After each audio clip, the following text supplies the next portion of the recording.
The massive Zephyrian mothership blocked out the sun as it descended toward Earth. Its hull gleamed like polished mercury, covered in strange symbols that seemed to shift and move when humans tried to focus on them. The ship was easily 10 times larger than anything humanity had ever built, casting a shadow over half of Geneva as it settled into the atmosphere with impossible grace. Inside the United Earth Coalition headquarters, alarms blared as defense grids activated automatically. General Park Jin-ae watched her screens light up with warning signals. Every missile system on the planet had locked onto the alien vessel, but she knew their weapons would be useless against technology this advanced. "Stand down all weapons," President Kim Hyun-woo ordered calmly, straightening his tie. "If they wanted us dead, we'd already be space dust." The alien ship's docking bay opened with a sound like tearing metal. A smaller craft, sleek as a silver needle, detached and glided toward the Coalition building. It moved without any visible propulsion, simply floating through the air as if gravity was optional. Ambassador Velthara emerged from the craft with fluid movements that seemed unnatural to human eyes. He stood nearly 8 feet tall, with 4 golden eyes arranged in a diamond pattern on his elongated skull. His skin looked like living obsidian, constantly shifting between black and deep purple. 2 sets of arms extended from his torso, each ending in hands with too many fingers. "Primitive," he muttered in his own language, his mandibles clicking as he surveyed the human architecture. The marble floors and steel beams must have seemed laughably simple compared to Zephyrian crystal cities that grew themselves. The Coalition's best linguists had worked for hours to establish communication protocols. Dr. Lee Min-ho activated the translation device as the alien delegation entered the main chamber. The machine hummed to life, analyzing the complex harmonics of the Zephyrian language. "Humans," Velthara's voice emerged from the translator with mechanical precision, though something was lost in translation, the subtle threats and condescension that colored every syllable in his native tongue. "I am Ambassador Velthara of the Zephyrian Empire. Your species has been noticed." President Kim Hyun-woo rose from his chair, flanked by his advisors. Minister of Science Choi Yun-suk took detailed notes, while General Park Jin-ae kept her hand near her sidearm, knowing it was useless but finding comfort in the familiar weight. "We welcome you to Earth, Ambassador," Kim said diplomatically. "This is a historic moment for both our species." Velthara's 4 eyes focused on the president with unsettling intensity. Each eye moved independently, creating a dizzying effect for the humans watching. Historic, yes. The Zephyrian Empire has expanded across this galaxy for 3,000 of your years. We have conquered 47 star systems, absorbed 63 different species, and harvested the resources of 200 worlds. The translation device struggled with some concepts, but the meaning was clear enough. "Park," Jeannie felt her jaw clench as she processed the casual mention of absorbed species. "We offer humanity a great honor," the ambassador continued, his secondary arms gesturing in patterns that seemed ritualistic. "Peaceful submission to the Empire. Your species will be preserved, your useful individuals relocated to serve Imperial needs. Your world will become a resource extraction site under efficient Zephyrian management." The chamber fell silent, except for the gentle hum of air recyclers. Kim Hyun-woo adjusted his glasses, a nervous habit from his younger days as a mathematics professor. He had dealt with difficult negotiations before, but never with something like this. "We appreciate the generous offer, Ambassador," Kim replied, carefully. "However, humanity values its independence. Perhaps instead we could discuss establishing trade relationships, cultural exchanges, or scientific cooperation." The sound that emerged from Velthara's throat was like grinding metal mixed with insect chirping. The translator rendered it as laughter, but the humans in the room felt their skin crawl at the alien amusement. "Trade?" the ambassador repeated, his mandibles spreading wide in what might have been a smile on a creature with a mouth. "You control 3 pathetic colonies beyond this world. Your fastest ships take months to travel distances our vessels cross in days. Your weapons are chemically propelled projectiles. Your energy production is barely sufficient for planetary needs." Minister Choi Yun-suk leaned forward despite herself. "How do you know so much about our capabilities?" "We have been observing your species since you achieved interplanetary flight," Velthara replied dismissively. "Your radio transmissions scatter across space like children shouting in a library. Your technology progresses at an acceptable rate for eventual integration, but you remain centuries behind Imperial standards." Park Jinne's training kicked in as she analyzed the alien's body language. There was arrogance there, certainly, but also something else. Boredom, perhaps. This creature had probably delivered the same speech to dozens of species. "What happens if we decline your offer?" she asked directly.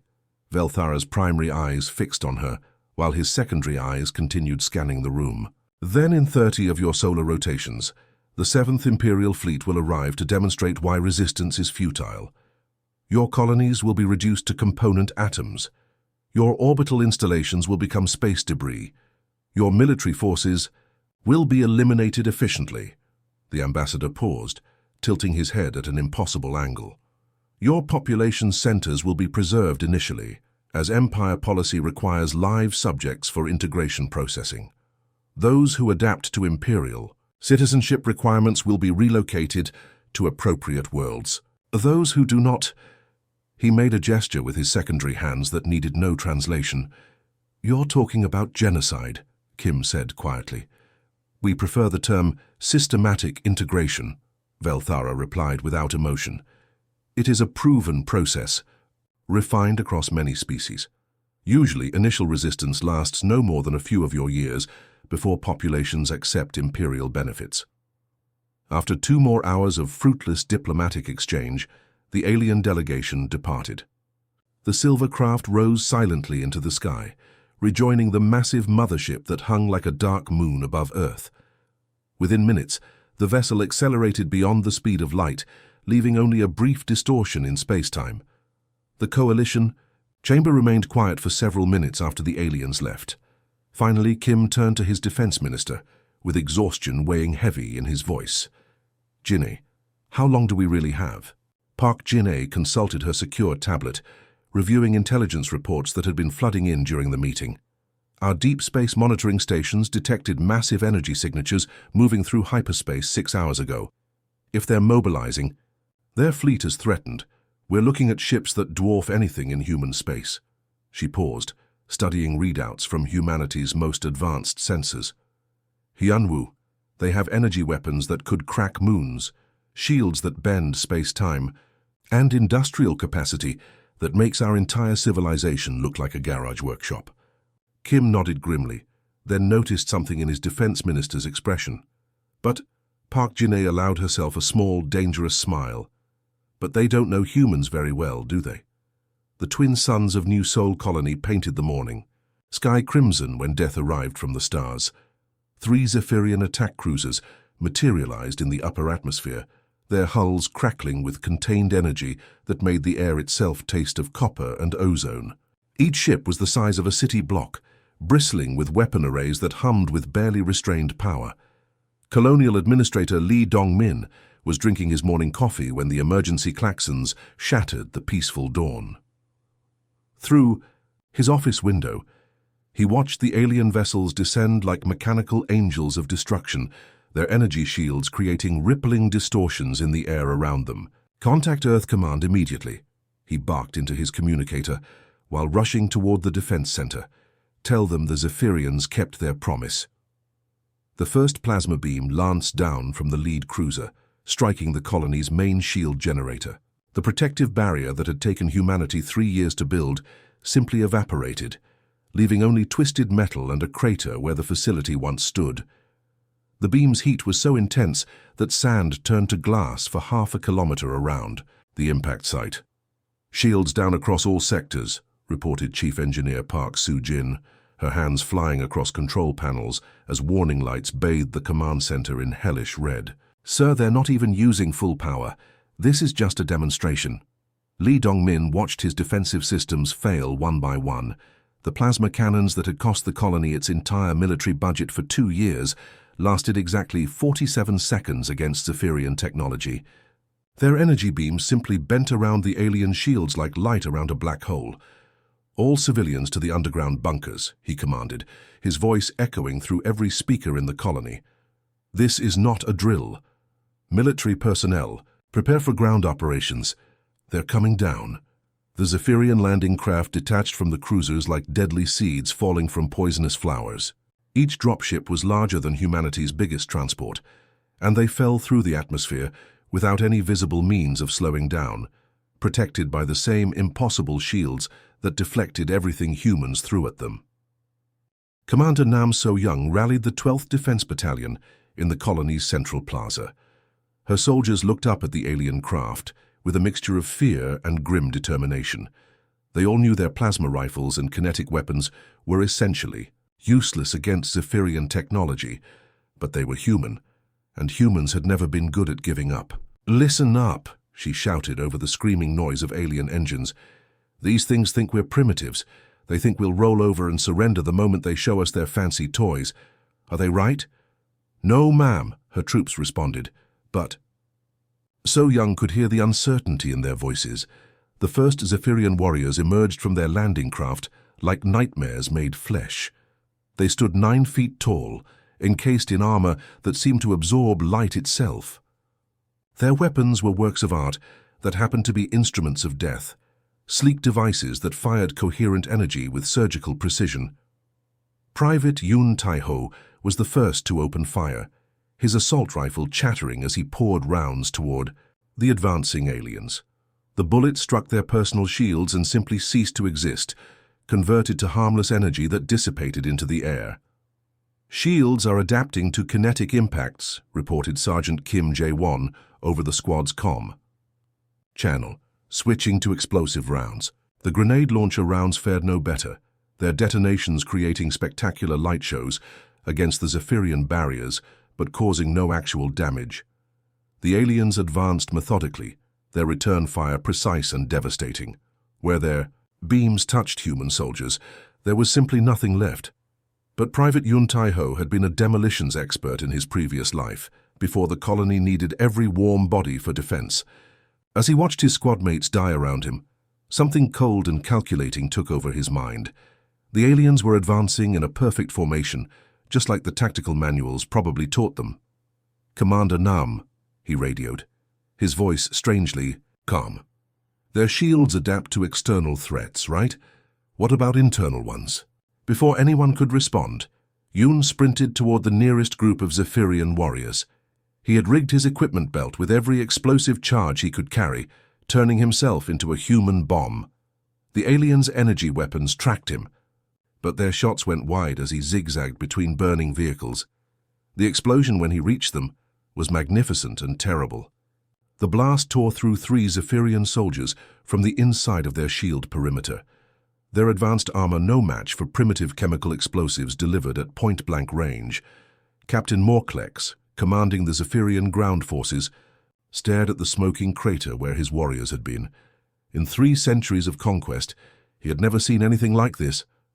Species usually surrendered when they realized the technological gap, or at worst, fought conventional battles until their leadership saw reason. "Report to Admiral Keth Vora," he ordered his subordinate. "The humans are exhibiting unexpected tactical behavior." "Sir, what should I tell him?"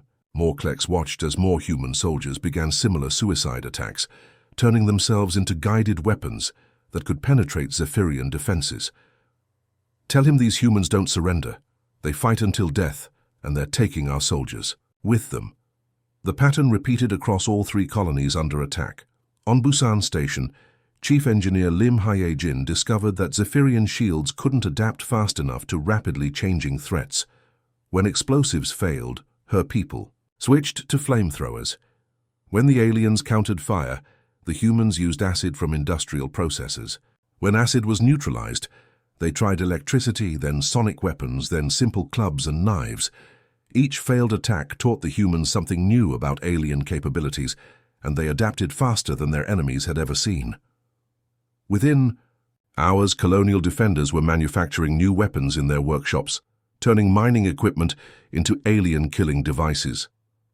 Admiral Keth Vora received casualty reports aboard his flagship with growing disbelief. The humans had no energy weapons, no advanced technology, no space navy worth mentioning.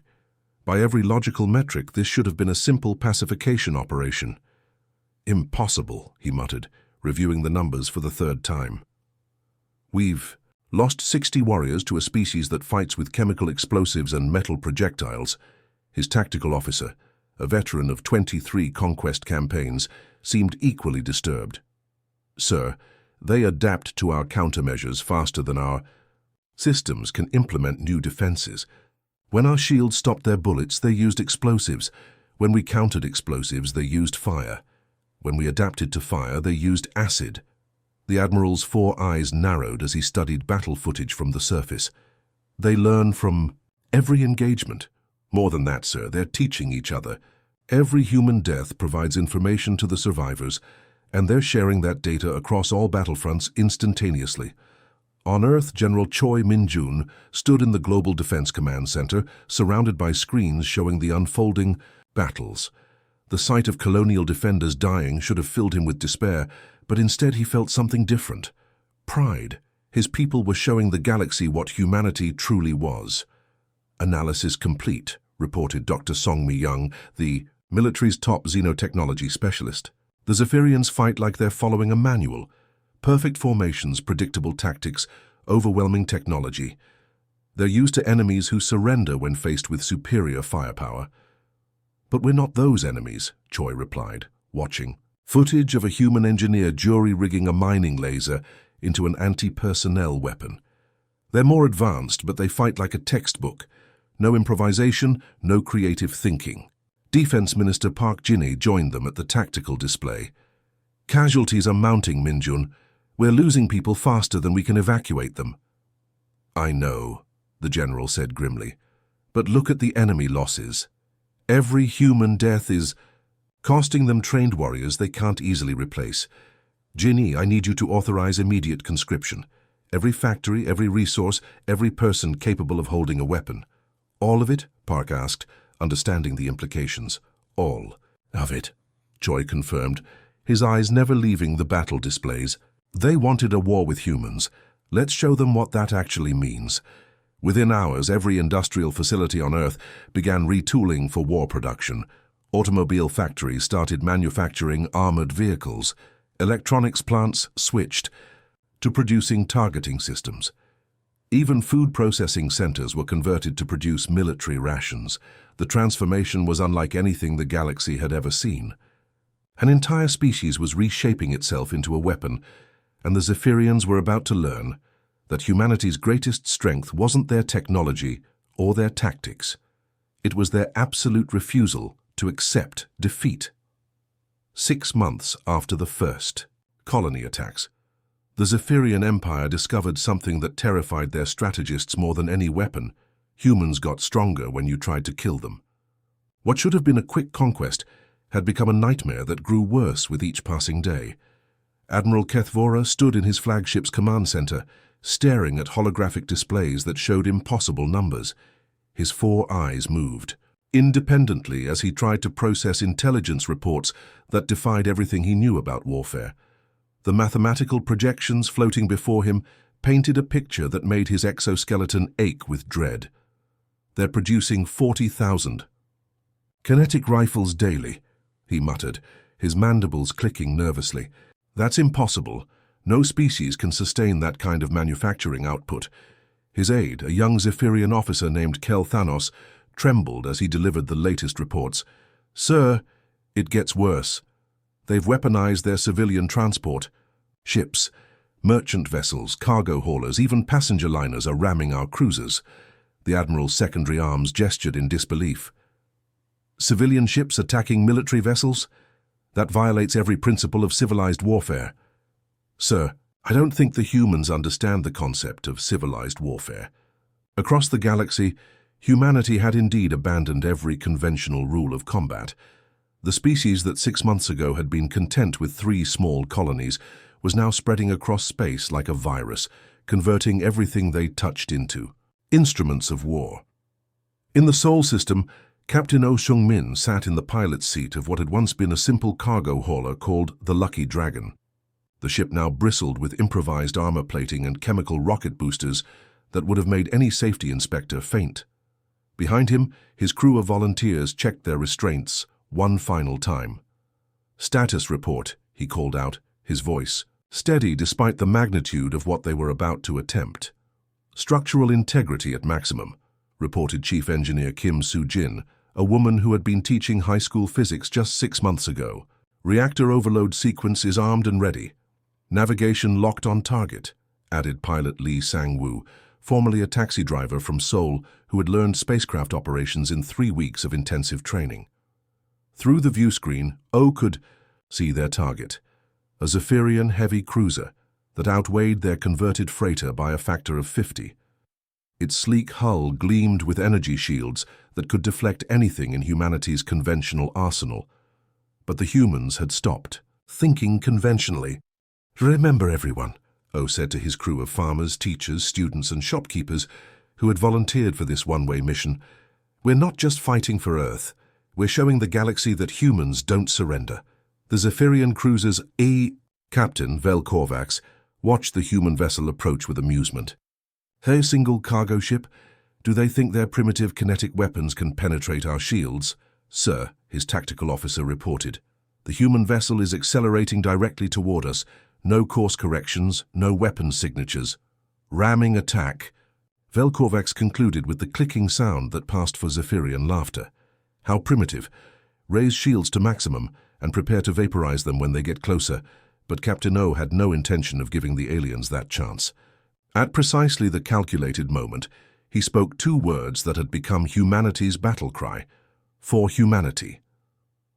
The Lucky Dragon's reactor went critical just as it impacted the Zephyrian shields. The explosion was visible from Mars, a brief new star that outshone the sun for 3 seconds.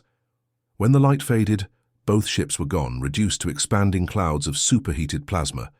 The exchange rate was mathematically insane.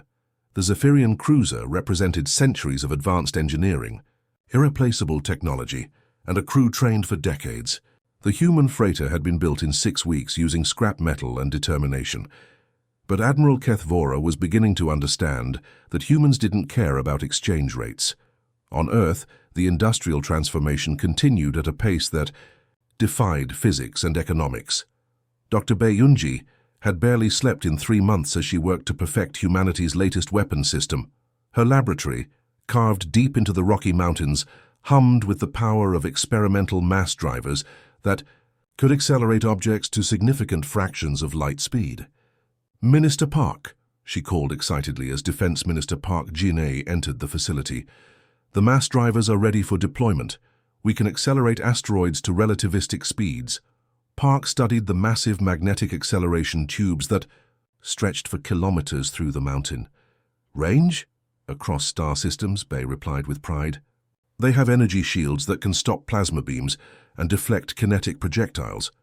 But they can't stop a mountain moving at 30% light speed." The concept was beautifully simple and terrifyingly effective. Humanity had begun harvesting asteroids from the belt between Mars and Jupiter, fitting them with basic guidance systems and launching them at enemy positions using magnetic acceleration. The projectiles were crude, dumb, and absolutely unstoppable once they reached velocity. Fleet Admiral Jung Hae-won reviewed humanity's new naval strategy from his command ship, a converted space station that had been transformed into a mobile headquarters. Around him, tactical displays showed the deployment of humanity's rapidly expanding fleet. "Current ship count?" he asked his operations officer. 5,000 vessels and climbing, sir," reported Captain Yu Jin-suk. 2,000. Converted civilian ships, 1,000 purpose-built warships, and 2,000 automated drone vessels. "Automated drones?" "Yes, sir. We're building them faster than we can train crews.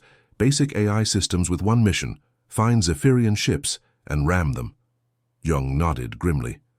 It was a strategy that would have horrified military strategists from the old world, but the old world was gone. "They have superior technology, but we have superior numbers and superior desperation." The truth of that statement became clear when the Zephyrians launched their next major offensive. A fleet of 200 alien warships, representing a significant portion of their remaining military strength, jumped into the outer Sol system, expecting to face scattered human resistance. Instead, they found themselves confronting a wall of humanity's fury. 5,000 human vessels ranging from massive battleships to tiny drone fighters rushed to meet them. The Zephyrian formation, perfect and disciplined, found itself swarmed by opponents who fought like angry hornets. For every Zephyrian vessel that fell to the human assault, humanity lost 10 ships. But the humans had built 50 more to replace them, and the alien losses were irreplaceable. Elite Zephyrian crews, trained for decades in the art of space combat, died alongside technology that took years to manufacture. Captain Morklex, commanding one of the Zephyrian battleships, watched in horror as wave after wave of human vessels threw themselves at his fleet. "They're not trying to win," he reported to Admiral Kethvora. "They're trying to trade losses until we have nothing left." "Impossible," the Admiral replied, but his voice lacked conviction. "No species fights like this. Where are their preservation instincts?" "Sir, I don't think humans have preservation instincts. They have multiplication instincts." The battle raged for 18 hours, and when it ended, the Zephyrian offensive force had been reduced to 12 heavily damaged vessels. They had destroyed over 3,000 human ships, but as they limped away from the battle zone, they could see new human vessels already under construction in orbital shipyards. Admiral Kethvora reviewed the battle reports with growing dread. His empire had rules about acceptable casualty rates, strategic withdrawal, and preserving valuable assets. The humans seemed to have only one rule: never stop fighting. "How many ships do they have now?" he asked his intelligence officer. "Sir, our estimates suggest they're launching new vessels every day. Their industrial capacity has increased by 3,000% since hostilities began." "And our losses?" "We've lost 40% of our fleet strength in 6 months, sir, the bore. Humans have lost 10 times as many ships, but they've built 20 times as many to replace them." For the first time in his long military career, Admiral Kethvora felt something he had never experienced before: the cold touch of defeat. The humans weren't just fighting a war, they were transforming war itself into something unprecedented and terrifying. The galaxy was about to learn that humanity's greatest weapon wasn't technology or tactics. It was their complete inability to accept the concept of surrender. The ancient weapon systems deep within the Zephyrian Imperial Palace had not been activated for 3,000 years. Emperor Zal Korveth stood before the crystalline control matrix, his forearms trembling as he placed his palms against the pulsing surface. These weapons had been sealed away after the Great Purification Wars, deemed too terrible for civilized warfare. "My Emperor," his chief advisor Velcorax whispered, "are you certain? The planet-killer arrays have been dormant since the Age of Expansion. To use them now—" "The humans have given us no choice," Zal Korveth replied, his voice heavy with millennia of imperial authority. "They multiply like parasites, they adapt like viruses. Conventional conquest has failed." The crystalline matrix blazed to life, awakening orbital weapons platforms scattered across the outer rim of Zephyrian space. Each platform was the size of a small moon, bristling with technology that could crack worlds and boil atmospheres. They had been built in an era when the Empire faced threats that required absolute solutions. 27 light-years away, New Busan Colony was celebrating its first successful harvest when the sky caught fire. Administrator Choi Young-ho was reviewing crop reports when every emergency alarm in the colony began screaming simultaneously. "Sir, massive energy buildup detected in orbit," reported his communications officer Kim Hae-young. "It's not one of ours." Through the colony's main viewscreen, they watched in horror as space itself seemed to tear open. A beam of pure annihilation, wider than their largest city, descended from the void like the finger of an angry god. Where it touched the colony's surface, matter simply ceased to exist. The beam swept across New Busan in 15 seconds. Mountains evaporated. Oceans boiled. Away. The atmosphere ignited and burned like paper. When the weapon finally shut down, the planet was a glowing ball of molten rock spinning silently in space. 40,000 colonists died without even knowing what had killed them. On Earth, President Kim Hyun-woo stood before the emergency session of the global parliament, his face pale but his voice steady. Behind him, Holographic displays showed the smoking remains of what had been humanity's most successful agricultural colony. "Fellow humans," he began, his words broadcast to every corner of human space. "6 hours ago, the Zephyrian Empire crossed a line that separates war from genocide. They have used weapons of planetary destruction against our civilians." The Parliament chamber erupted in angry voices, but Kim raised his hand for silence. "They have escalated beyond conventional warfare. So shall we." In the deepest levels of the Swiss Alps, Dr. Song Mi-young worked frantically in a laboratory that didn't officially exist. Her research into exotic matter had been purely theoretical until the war began. Now, surrounded by quantum field generators and matter compression chambers, she had achieved something that made nuclear weapons look like firecrackers. "The quantum destabilizer is ready," she reported to the Emergency War Council, her voice hoarse from sleepless weeks. "We've learned to collapse matter at the subatomic level. This device can destabilize a star's nuclear fusion process." Defense Minister Park Jin-ae studied the weapon schematics with growing unease. The device was surprisingly small, no larger than a briefcase, but the mathematics behind it were terrifying. "What are the side effects?" "The star becomes unstable," Song explained, her hands shaking slightly. "First it expands beyond its normal boundaries, then it collapses catastrophically. The resulting explosion sterilizes everything within several light years." "The entire star system dies," Park concluded. "Everything in it.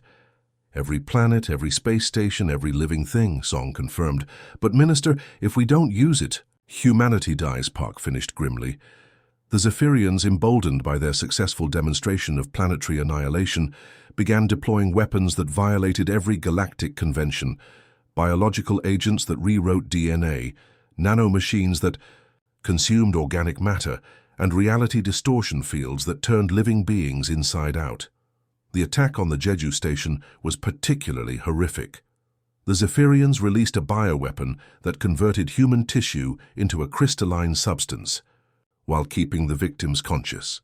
The screams from the dying colony could be heard across subspace communication channels for 3 days. Humanity's response was swift and absolute. Automated vessels, each carrying a quantum destabilizer, launched from hidden bases throughout human space. These ships were crewed by artificial intelligences with a single directive: reach designated Zephyrian systems and deploy their weapons. Colonel Lim Jae-hyun commanded the operation from the bridge of the stealth ship Silent Thunder. His target was the Kolveth system, a major Zephyrian mining operation that supported their war effort. 3 planets, 14 space stations, and 16 billion Zephyrian civilians. "Target confirmed," he reported to Earth Command, watching the Zephyrian star grow larger on his screens. "Quantum destabilizer armed and ready for deployment." The weapon was launched from maximum sensor range, appearing to Zephyrian detection systems as nothing more than space debris. By the time they realized what it was, the device had already begun its deadly work. The Kolveth star, which had burned steadily for 6 billion years, suddenly began to fluctuate.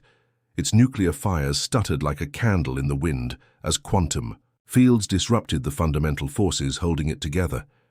Zephyrian scientists had just enough time to realize what was happening before their sun exploded.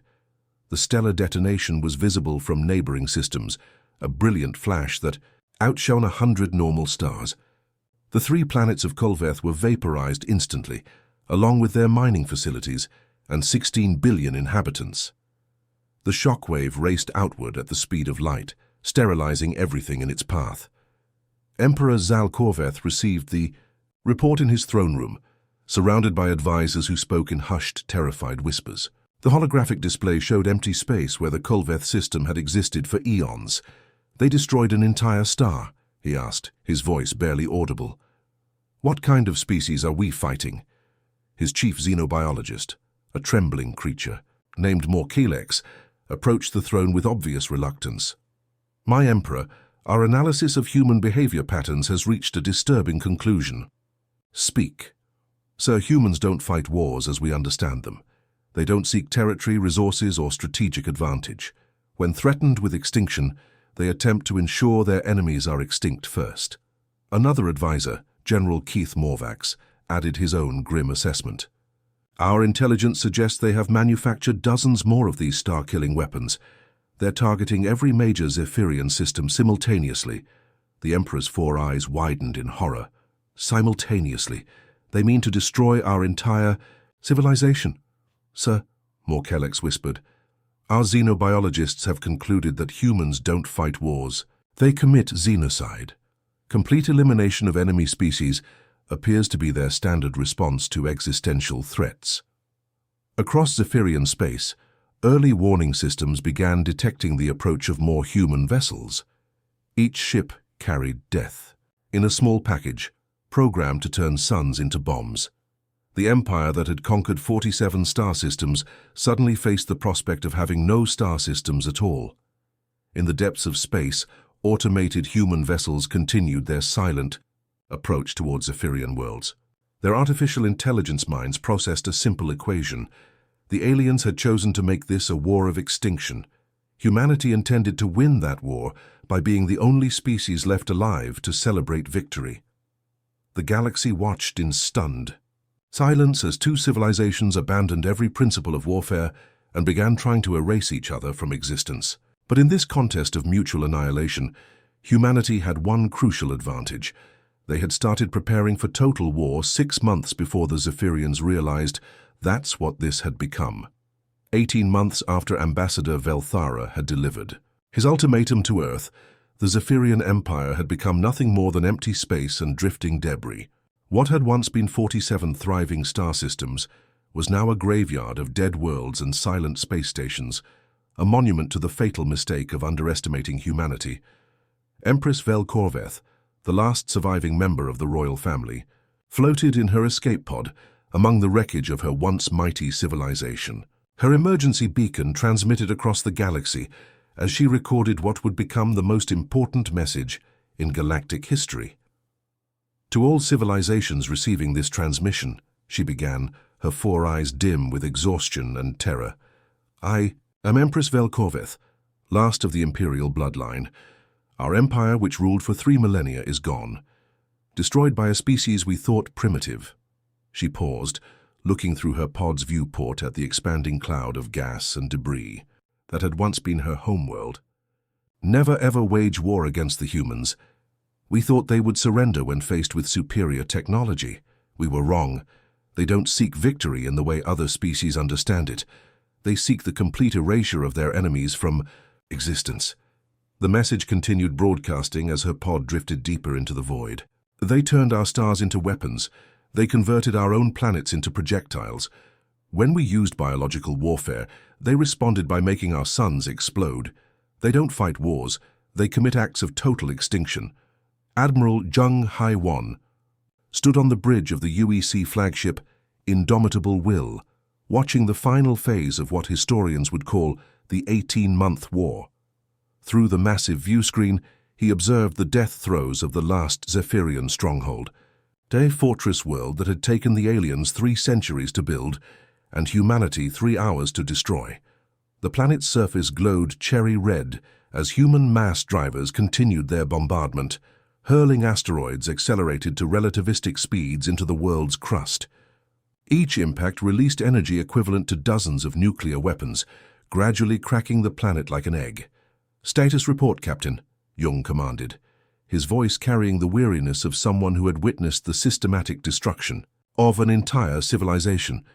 Captain Kim Da-eun consulted her tactical displays, scrolling through numbers that told the story of unprecedented annihilation. "Sir, 47 star systems have been pacified. Zephyrian military capacity is at absolute zero. Their government structure is extinct. Current population estimates suggest less than 1% of pre-war numbers survived. Acceptable losses on our side? 2 billion human casualties, sir," Kim replied grimly. "But we've constructed 30,000 new ships during the conflict and established colonies on 50 former Zephyrian worlds. Our industrial capacity has increased by 4,000% since hostilities began." Jung nodded slowly. The mathematics of the war were staggering. Humanity had lost more people in 18 months than in all previous conflicts combined. But they had emerged from the experience stronger, larger and more dangerous than ever before. The Zephyrians, meanwhile, had simply ceased to exist as a meaningful civilization. Any survivors requesting sanctuary? Approximately 12 million scattered across various systems, sir. Most are requesting immediate passage to neutral space. They seem terrified of remaining anywhere near human territory. On Earth, President Kim Hyun-woo sat in his office reviewing the most unusual diplomatic requests in human history.